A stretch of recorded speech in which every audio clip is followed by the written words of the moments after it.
Picture a guy named Alex.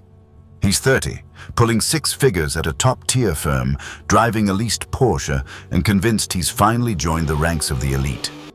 He's the first one in and the last one out, believing his hard work makes him indispensable. Then, a Monday morning meeting changes everything. A merger happens behind closed doors, a move he wasn't even aware was being discussed. And by lunch, his keycard doesn't work. In 10 minutes, and Alex goes from rising star to a man with a car payment he can't afford and a life he doesn't own. He realized too late that he wasn't a player. He was a piece on someone else's board. This is the modern trap. Being broke isn't just about a zero balance in your bank account. It's the terrifying reality of having someone else's hand on the tap of your survival. In this first part of our journey, we are going to tear down the walls of your current perspective. Now, the first advice I wish I had when I was broke is this. Stop looking for fairness and start looking for leverage.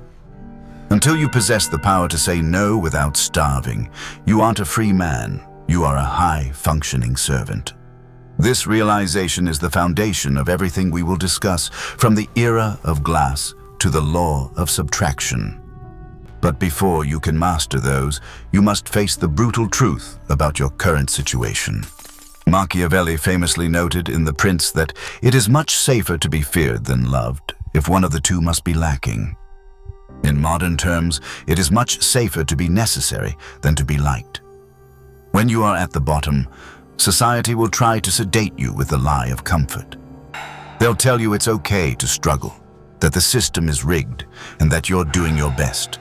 These are mercy statements. And in the world of power, mercy is a slow-acting poison. It stops you from fighting.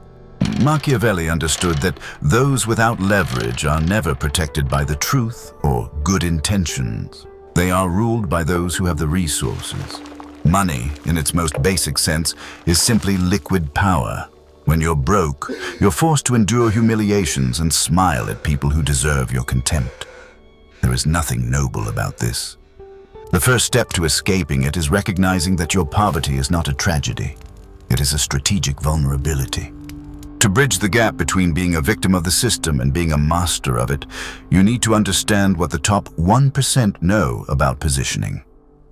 Look at someone like Bernard Arnault, the wolf in Kashmir. He didn't build a global empire by waiting for the market to be fair or by being the most liked guy in the room. He understood that power moves toward those who are willing to take command of their environment, often through code.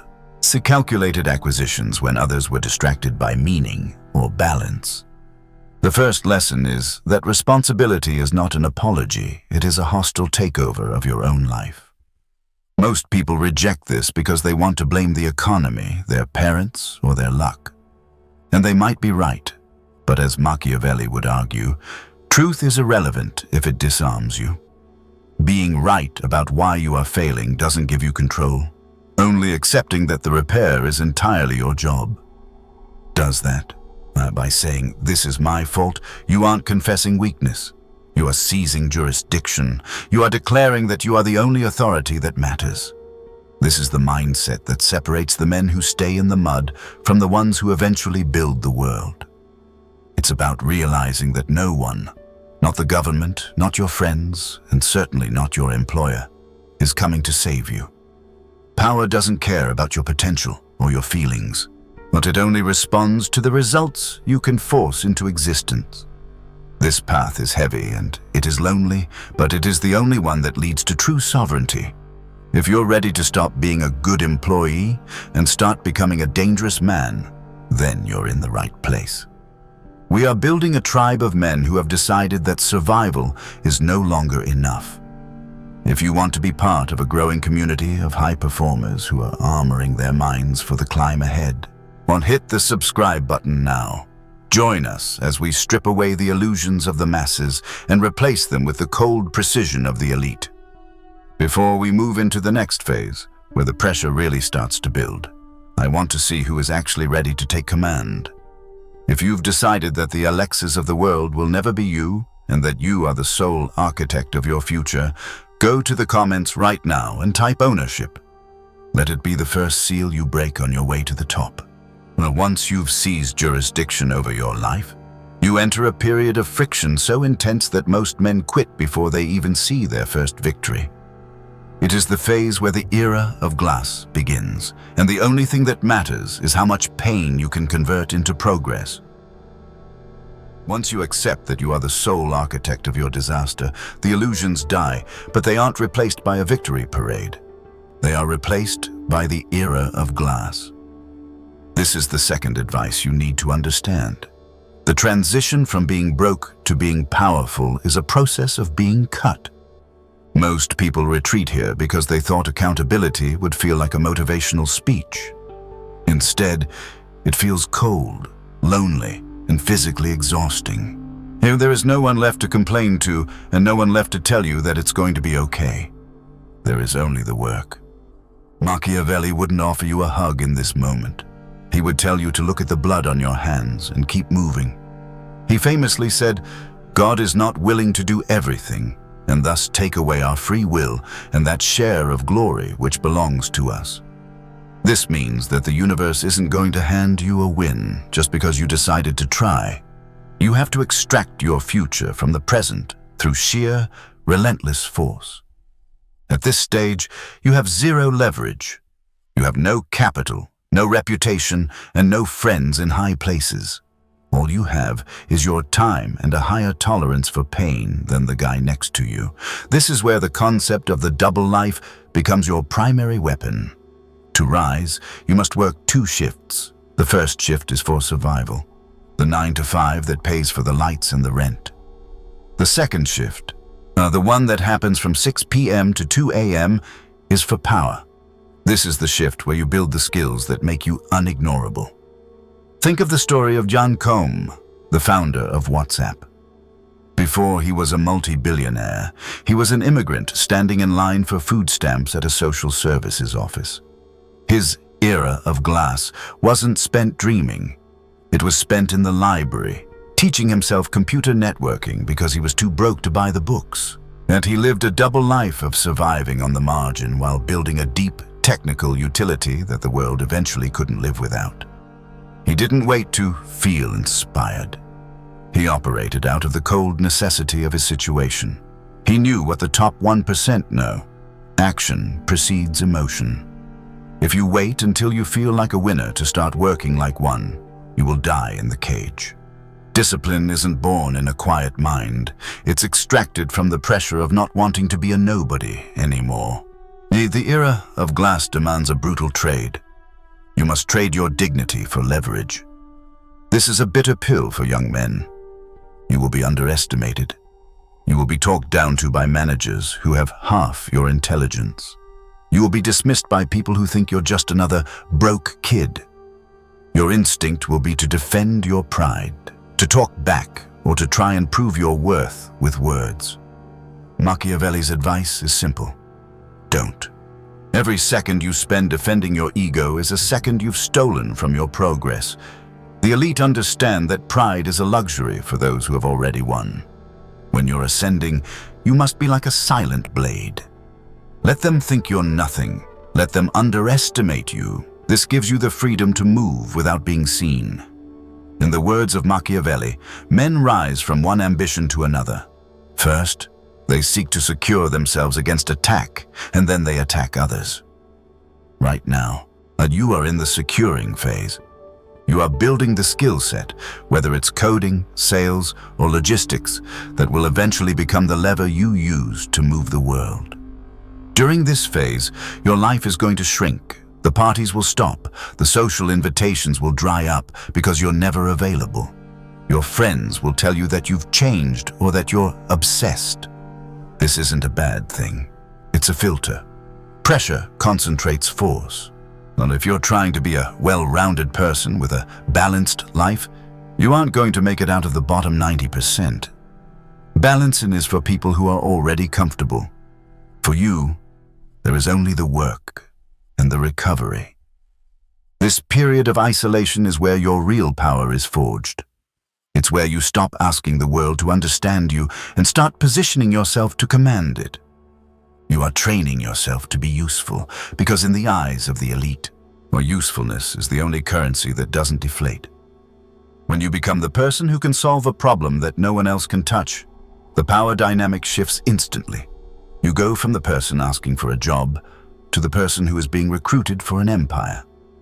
Before we move on to how you actually start pruning the people around you to protect this new momentum, I want you to take a second and reflect.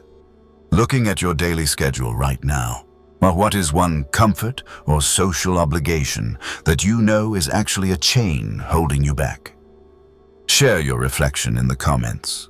I want to see who is actually ready to cut the weight.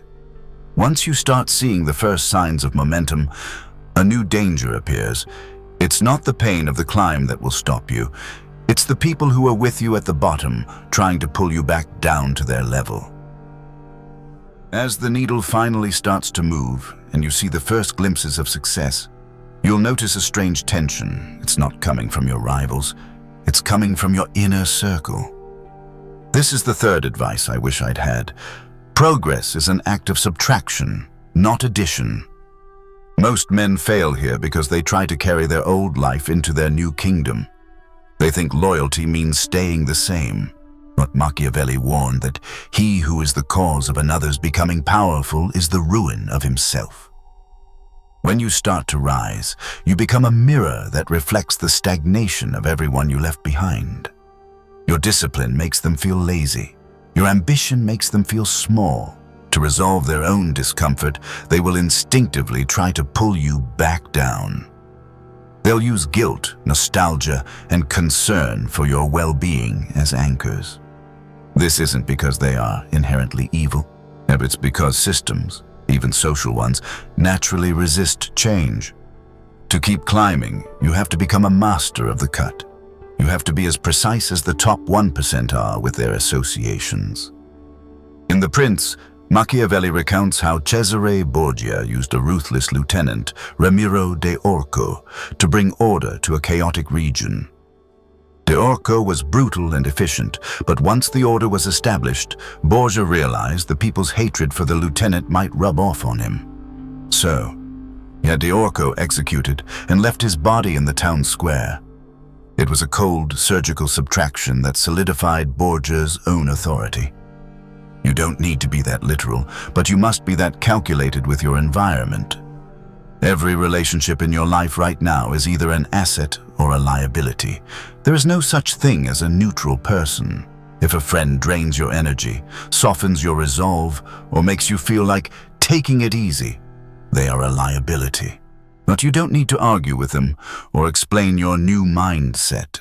As Machiavelli noted, the promise given was a necessity of the past. The word broken is a necessity of the present. Your necessity now is the ascent, and anything that slows that ascent must be pruned without ceremony. This is where social obligation goes to die. High performers like Steve Jobs, during his return to Apple, didn't try to save every product or appease every executive. And he famously slashed the product line from 350 to 10, cutting projects and people that were good but not great to save the company from bankruptcy. He understood that focus requires a massive, painful no. This applies to your social life too. If you're still accessible to everyone who knew you when you were broke, you aren't rising yet. You have to learn the strategy of scarcity. When you stop participating in the small talk, the weekend drama, or in the endless catching up, you gain back your most valuable resource, uninterrupted time. This period of isolation isn't a punishment, it's a capacity builder. It's the time where your skill finally hardens into a weapon. You are no longer just a hard worker. You are becoming a specialist that the market cannot ignore because you are the only one who didn't get distracted. Finally, you must move from personal effort to structural command. Now, the reason the elite stay powerful isn't because they work more hours than you. It's because they've built systems that function whether they are present or not. They have replaced their own labor with processes and leverage. Machiavelli observed that princes should delegate to others the enactment of unpopular measures and keep in their own hands the means of winning favors. For you, This means building a fortress around your time. You must sever the internal noise, the doubt, the guilt, and the need for validation. This phase ends when you stop asking for permission from anyone. You are no longer trying to find yourself in the eyes of others. You are building a version of yourself that the world has no choice but to respect. You have reached the point where your silence carries more weight than your words ever did. We're approaching the final transformation, where survival turns into true sovereignty. But before we get there, I want to see who's actually ready to make the cut. If you've realized that your focus is more important than your popularity, I want you to lock this in right now. Go to the comments and type "cut weight." It's a simple affirmation that you're done carrying anchors on your way to the top. Once you've cleared the deck, you'll reach a point of no return.